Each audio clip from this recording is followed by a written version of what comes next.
Today, we'd like to talk about Eternal Star Island.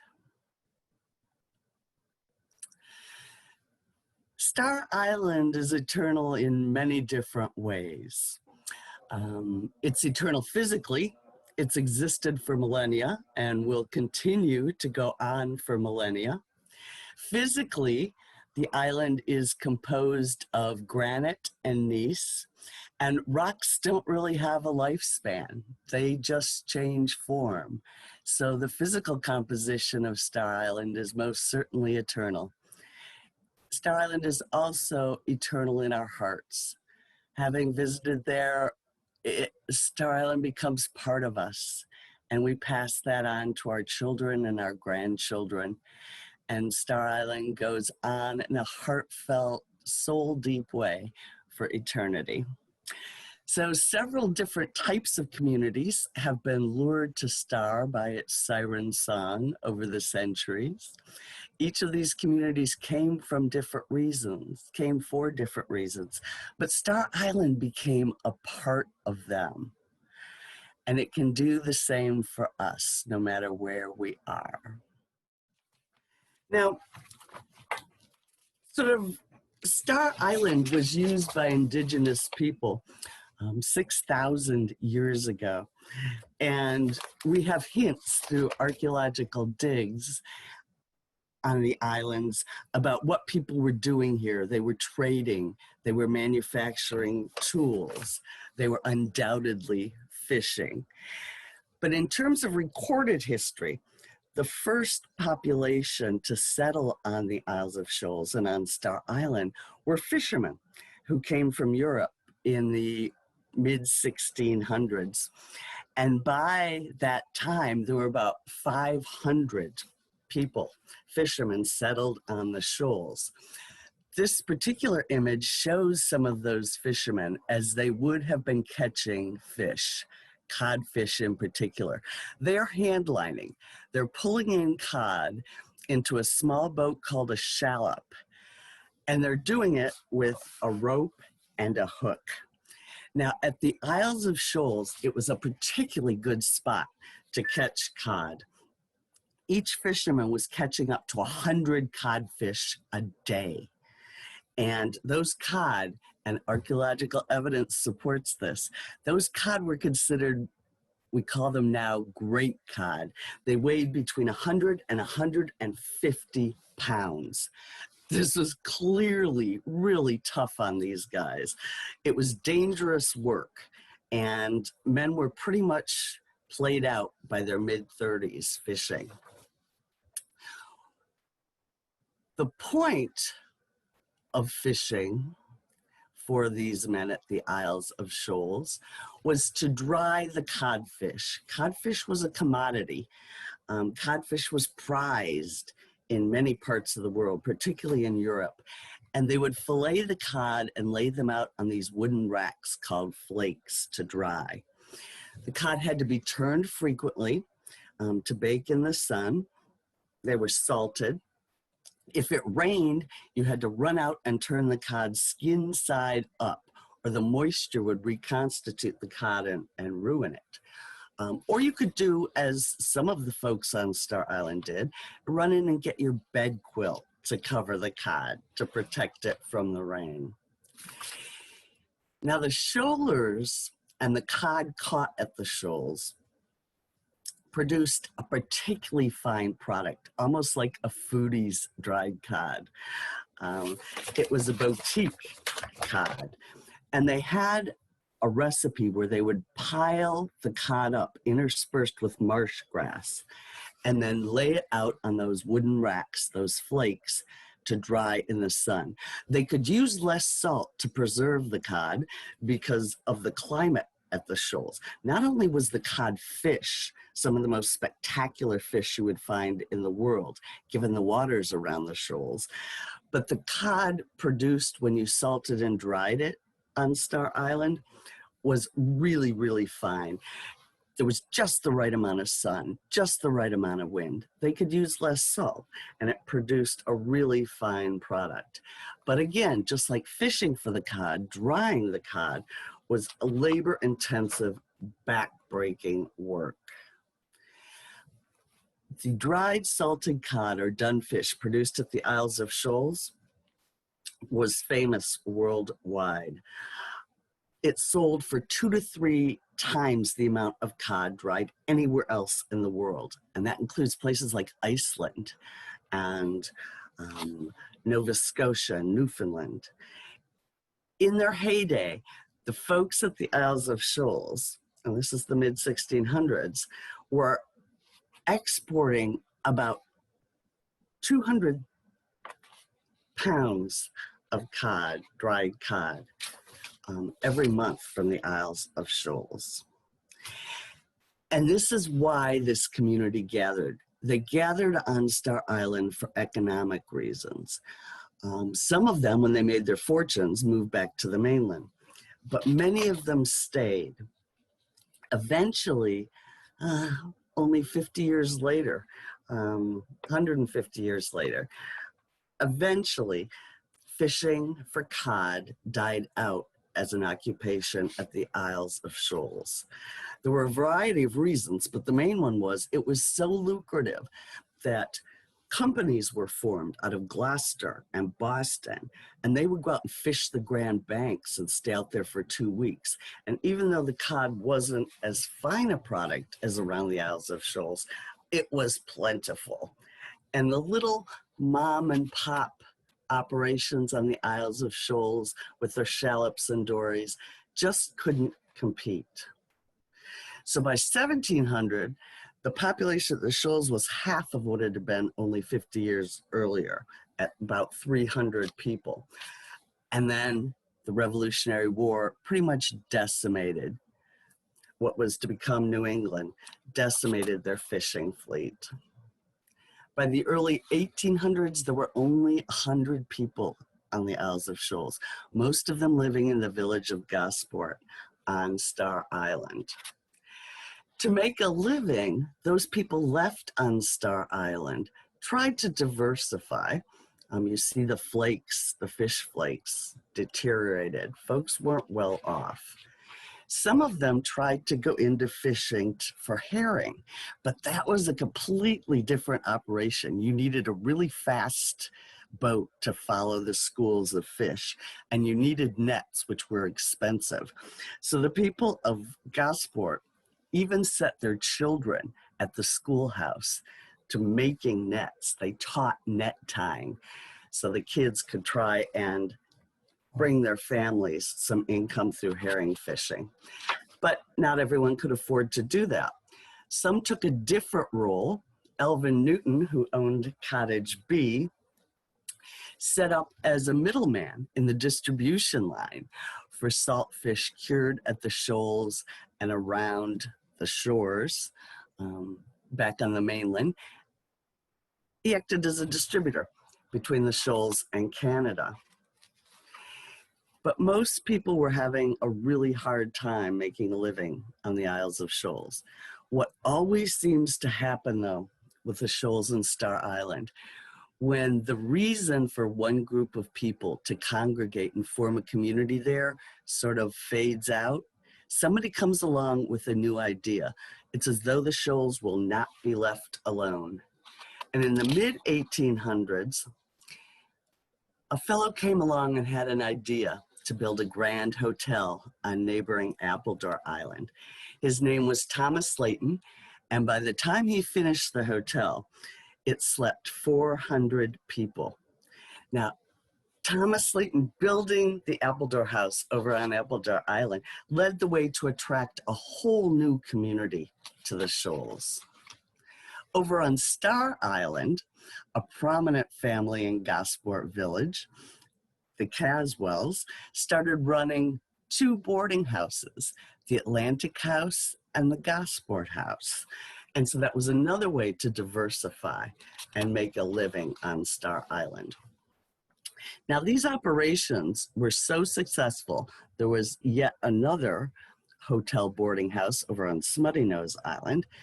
And they were so successful that they led to some big guns, people coming in with a lot of money. Same thing that happened with the fishermen and the fleets that would take over fishing the Atlantic. The fellow who came along, the big guns for the hotel industry at the Isles of Shoals, was named John Poor. And this is the register for Appledore House in 1872. Poor signed it along with his partner Stickney. They ran a company out of Boston called the Stickney and Poor Spice Emporium, Mustard and Spice Emporium. And John Poor decided to buy up Star Island. Now, some people think he did this surreptitiously. He did hire an agent to approach several of the families in the village of Gosport on Star. Some of those families may not have even realized that their neighbors were also being approached. But between them, they bought up all of Star Island, all the land except that belonging to two families. And John Poor built the Grand Oceanic Resort Hotel on Star Island. It slept 300 people. This new and elegant hotel is now open for the reception of guests.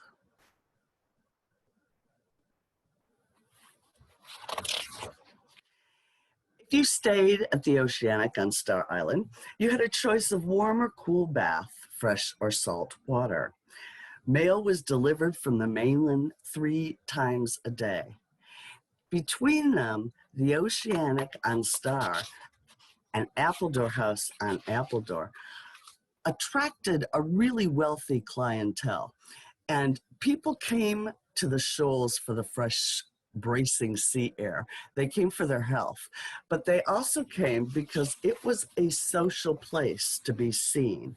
The guest lists for the Oceanic and Appledore House were published in the New York Times, the Boston Globe, the Washington Post, and guests would arrive at the Oceanic and relax on the piazza, the European name for the more pedestrian porch. Note the spittoons for the use of gentlemen. And there was a boardwalk that ran all along the shore, and families could gather there and take their leisure in the sun. There was a lot of things you could do recreationally. One of the things John Poor did while he ran the Oceanic was to hold a grand regatta, a tradition which has been reinstituted by Star Island every fall.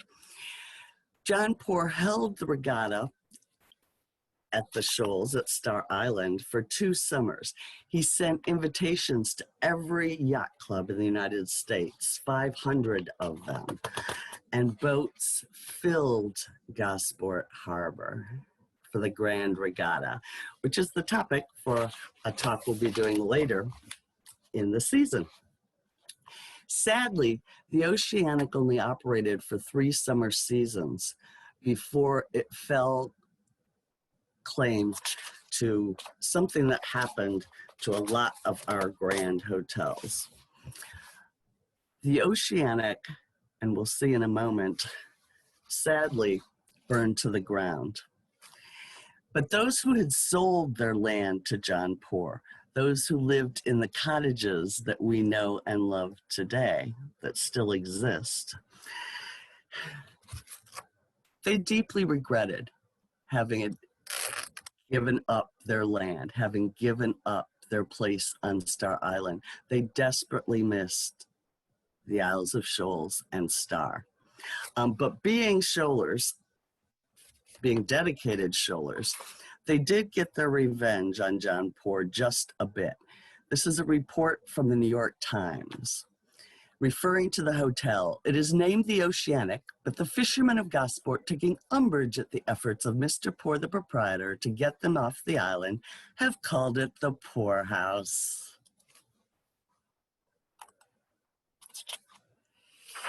The Oceanic burned to the ground in November just 3 summer seasons after it opened. This was in 1875. It was said the glow of flames could be seen from Boston. It's also, this may be a slightly exaggerated Scholler rumor, it's said that the paint on Appledore House across the harbor blistered due to the fire when the Oceanic burned to the ground. But John Poor was an enterprising fellow, and he was not going to let the loss of the Oceanic stop him. So what he did was basically put together a second Oceanic, and he put it together like assembling the pieces of a puzzle.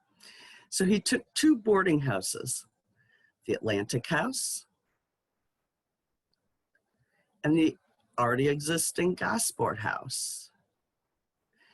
And he aligned them, connected them with some lumber he had laying around. He was going to build a kitchen addition on the original Oceanic. And he put together the Oceanic we know and love today on Star Island, which sleeps almost 200 people. And people flocked to the new Oceanic.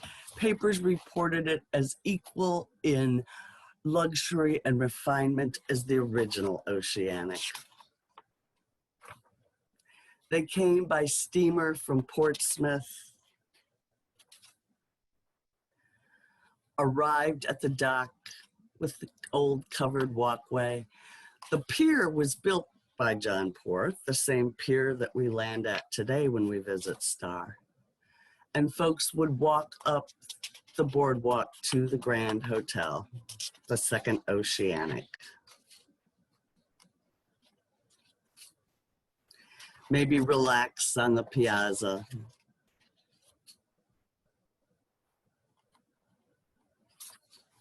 And folks came to fish recreationally. Folks from Chicago caught 500 pounds of fish in 5 hours. One day, guests on the shoals caught 2,000 pounds of fish. And of course, there's the infamous grand halibut caught by a guest staying at the Oceanic on Star Island at the Isles of Shoals, weighing 356 pounds. Breakfast at the Oceanic was served at 5:30 a.m., so guests could take boats out to fish. And the more delicate ladies and children, of course, sat in huge rowboats on the shore. All the rooms, people actually tried to play golf on Star Island recreationally. All the rooms of the hotel had gas and electric bells, so you could summon bellboys. Even the cottages, hot saltwater baths, and the promotional brochures advertised something that evidently was considered quite prime. The promotional brochures claimed that both the public and private bathrooms had open plumbing and perfect drainage. By the turn of the century, resort activity at the shoals on Star Island had died down. There were a lot of reasons, but the main one was more and more grand hotels went up on the mainland. For instance, the Mount Washington Hotel, and the railway went in between Portsmouth and the White Mountains. So guests could travel there quite easily. And these new hotels had every modern convenience. Sadly, the hotels at the Shoals, Appledore House, and the Grand Oceanic on Star Island were considered outdated. So people had gone to fish in centuries earlier. People had gone to Star Island for recreation during the 19th century. Both those communities shifted. But again, Star Island will not be left alone. And at the turn of the century, someone came along with yet another reason for people to gather there. This time it was a Unitarian minister named Thomas Eliot, pictured here with his wife. Now they used to go to annual meetings up at Lake Winnipesaukee. But Mrs. Elliott thought that it was just way too hot there, and she asked her husband to find a cooler place to enjoy those meetings. So he went out to the Isles of Shoals and brokered this amazing deal. Here's the first brochure for the very first Unitarian summer meetings held on Star Island. Elliott talked the manager of the Oceanic into giving him a discount. In 1897, it cost $21 a week for room and board at the Oceanic Hotel on Star. Elliott talked the hotel into taking Unitarian meeting guests for only $10 a week, but he had to promise to fill the Oceanic. Well, not only did the Unitarians fill the Oceanic on Star Island that summer, but they spilled over and filled Appledore House over on neighboring Appledore Island as well. So the conferences launched to a great success. Now, Star Island came up for sale shortly after these conferences started, but the attendees, the conference guests, were already, Star Island was so beloved by them that they became sort of panicked when Star Island came up for sale. The bank had foreclosed on the mortgage for Star, and less than 10 years after the first conference, they had a buyer. So Reverend Elliott got a hold of a friend of his, Mr. Lawrence, who called a fellow named Parkhurst, who put down $2,000 to secure Star Island for the summer conferences. And an organization was put together to start raising funds to purchase the island. It was going to cost $16,000. Well, they managed to raise over $45,000. That's how much the original conferees loved Star Island. And the Star Island Corporation was formed, and the island was finally purchased in 1916. Now, there have been a lot of threats to life on Star Island since that time. Most of our grand hotels, like the original Oceanic, burned to the ground. The Mid-Ocean House on Smutty Nose burned down a defective chimney in 1911. Appledore House across the harbor burned down in 1914.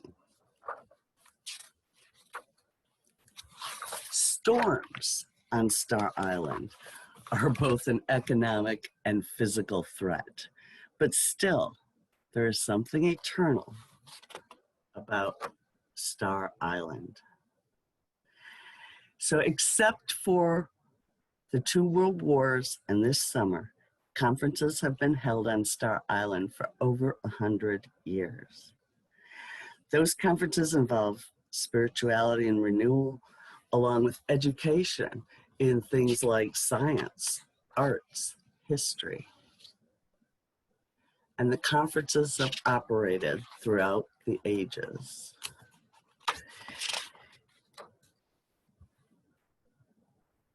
Educating us and uplifting us.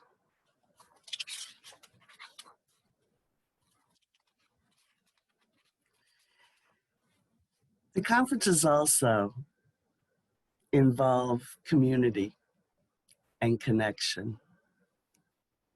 It's a place for contemplation, ideas, conversation, and laughter. It's a place where we form lifelong friendships. So Star Island is a community built by the people who gather there.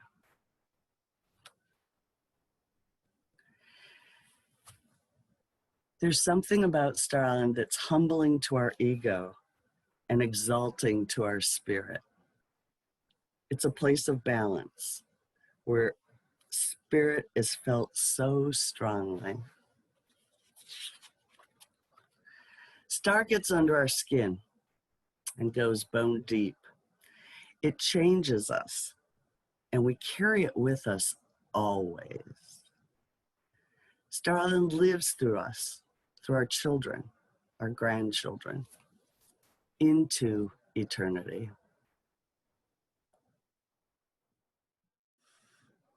Tim, could you unmute folks in case anyone has any questions or comments? That was great. I was so impressed that Tim was awake. Nonsense. It's captivating. Wonderful, really wonderful. Yeah. I'm so glad to hear that. I know you desperately miss Star Island, unless, of course, you're brand new and haven't been there. And hopefully, if that's the case, boy, you'll visit the minute you can. Ann? And that was great. Great to see you. Thank you. Good to see you. Hi, Ed. It was great, And- but it was too short. Too short. But wait, Mr. there's Robbins. Ann? Hi, everybody. Oh, it is so good to see you people. And I've had a Right. question that people have asked. How did they, I know how they did the gunfish and had to turn it over with the rain. How did they keep the birds off from it? That's a great question, Linda. How did particularly the gulls, Yeah. how did they Yeah. keep from ruining the dunfish laying on the flakes to dry? One thing is the population of gulls has waxed and waned over time. They are particularly prolific in today's world because we humans built them these wonderful buffets, otherwise known as landfills, on the mainland, which, along with government protection for the gulls, has led to a pretty thriving population. So one factor may have been that back in the mid 1600s, early 1700s, there were fewer gulls out there. That's right. Another reason that the gulls weren't a particular problem is because I mentioned today's government regulations. Back in the 17th and 18th century, they just shot them. Oh, Yeah. there you go.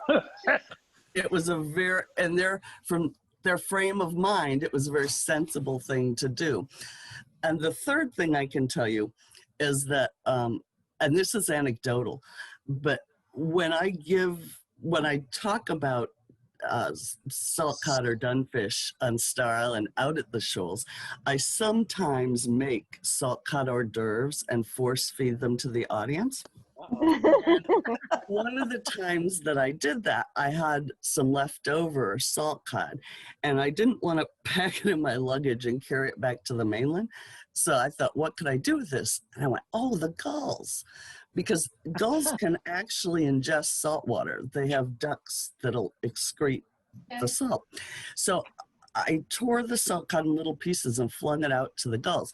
And they descended, this flock descended immediately, took one lick and hightailed it out of there.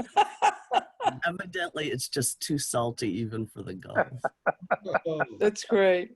And probably also use the kids to keep them away. Pardon? Kids. The kids were put to work. By the time kids got out there, women weren't allowed at the shoals in the initial days, so it was hard to have children. But when kids did start being born and families were formed, yeah, the kids would be assigned to turn the cod several times a day, chase the gulls away. Jane Edwards, I've been coming to Star Island. Can you hear me? Yep. Okay, we've been coming to Star Island for 50 years. Wow. Wow. And I want to know if you remember Al Doolittle Oh, yeah. Sure. Yes. Of course. Who doesn't? and Fred. And I think that they should be talked about because they were wonderful. They've been there most of the time when we've been there. Of course, I don't know when he died, but we had this has been our life for 50 years. That's wonderful, Jane. So I hope it's there next year. Well, Star Island is eternal. It will be there for us. Right. So can you speak to when the UCC and the UUC combined? Because you spoke about the UUC. UUC, which were known as Congregationalists when the conferences started, both the Unitarians and the Congregationalists got together to fundraise back in 1897. Back in 1907 to 1915. They got together to fundraise. And then a couple of years later, the Congregationalists, now known as United Church of Christ, also started holding summer meetings. Okay. So But it they was didn't a joint unite. effort. They didn't become one denomination, though. No, they just jointly hold Star Island. Right. And could you And- touch on the cemeteries or some That's Roger. on Star Island? The graveyard, the most prominent graveyard and probably the largest is that of the Caswell family. And I go into a fair amount of detail when I'm on island about the members of that family because they were quite the characters. Richard Henry Dana, the author, visited Star Island from Portsmouth in the 1840s, and he stayed with the Caswells. And Nathaniel Hawthorne, when he visited the islands twice, also met the patriarch of the Caswell family, Joe, and he was quite a loudly spoken, well lubricated fellow. And Dana described the shores of Stars as littered with fish. There's, of course, the graveyard for the three Beebe girls, daughters of the Reverend George Beebe, who served on the shoals in the later 1800s. Sadly, he was away at the Civil War. He was also a surgeon when the girls contracted, it was either diphtheria or scarlet fever, and they died. Their graveyard is on Star. And of course, Reverend Tuck, the beloved minister of Star Island, who served up until just before the Revolutionary War, who was paid a salary in Dunfish or Salt Cod by the people of Star Island. He has the tallest gravestone in the world, that odd Egyptian obelisk-looking feature put up by a rather eccentric descendant.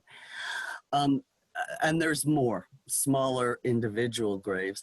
And then there's the graves we don't know about. Yeah.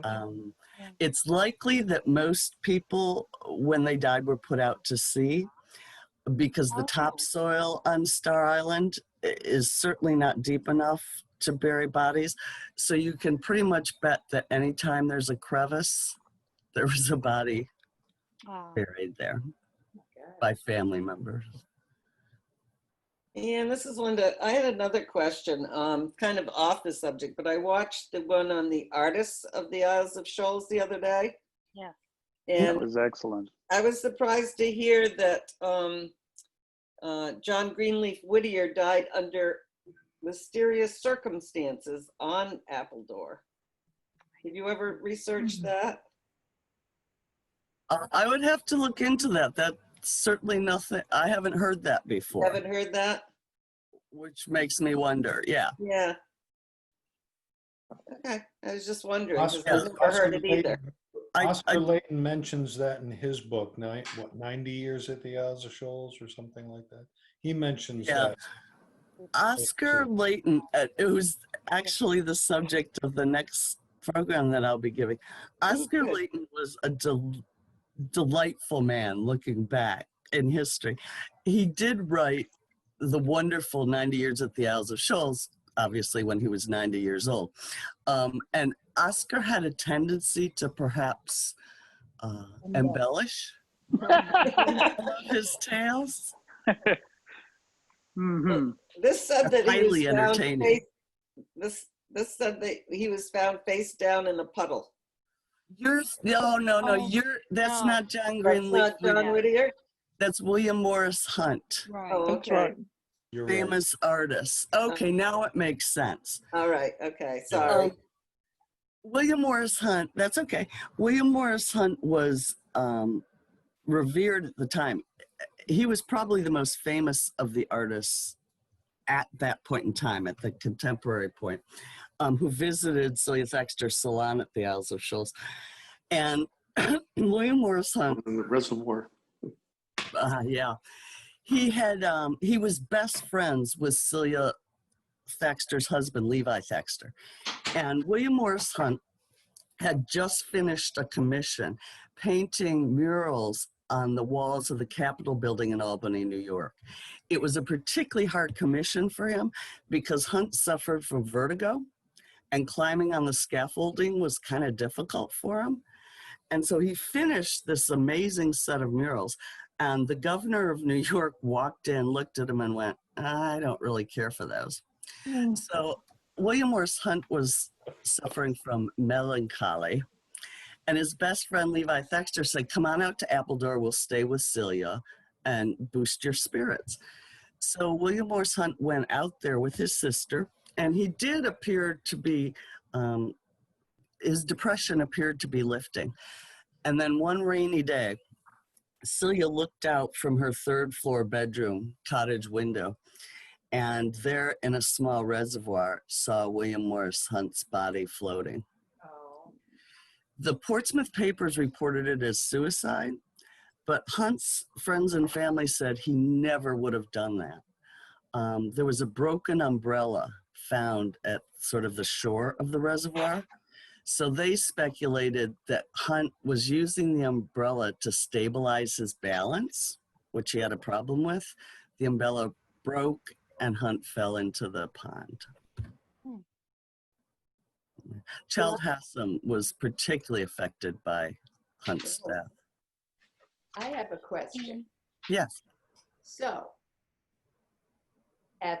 you mentioned that at one time women were not allowed on the island. So there's that patriarchal thing going on.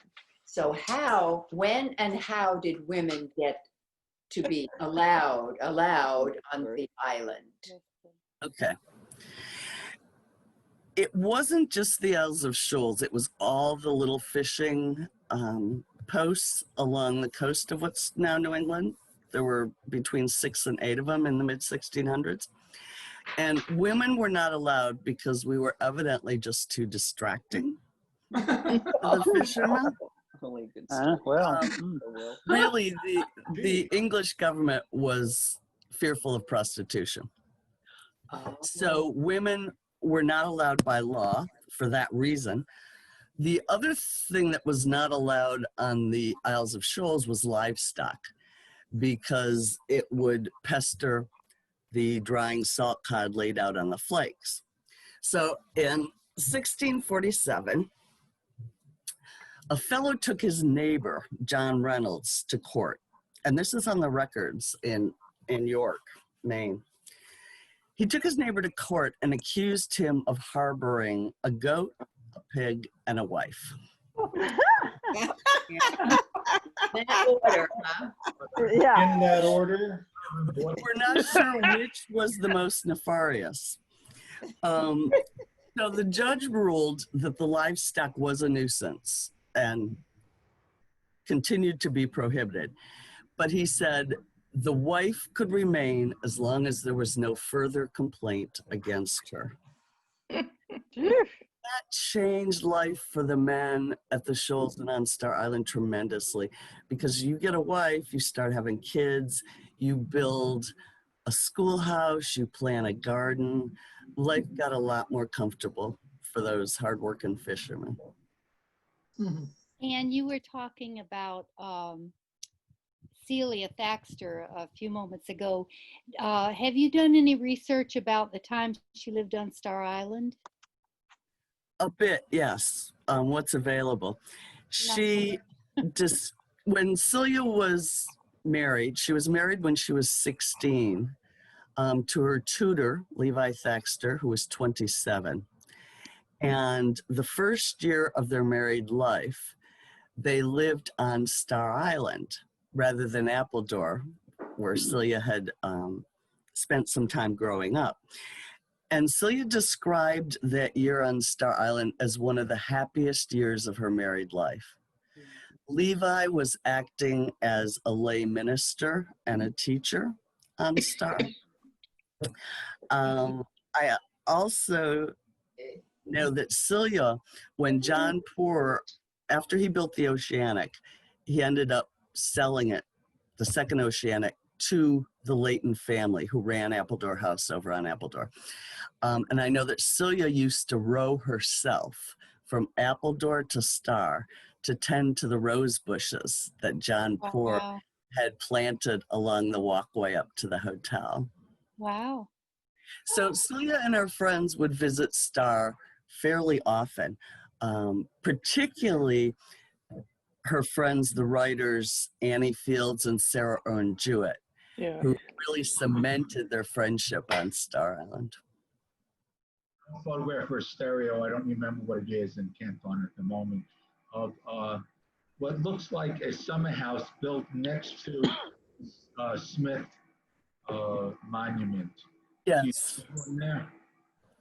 Yes, I have photographs of it, but I don't really know anything about it. Do you? No, that's why I hadn't seen any other ones of it, so that's why I was asking. But Yeah. Then okay. It looks like it's smaller than the summer house built where Fort Star was, the one we love today. Yeah, it But seemed yeah. so I wasn't sure if it was something just short or, or actually was there for a while. Yeah, I was able to place it in the somewhere between 1850 and 1900, but that's the extent of it. Well, I hope you all will join Yeah, thank you very much. for the rest of the Absolutely. It was so wonderful to see everybody. Thanks for Thank coming. you.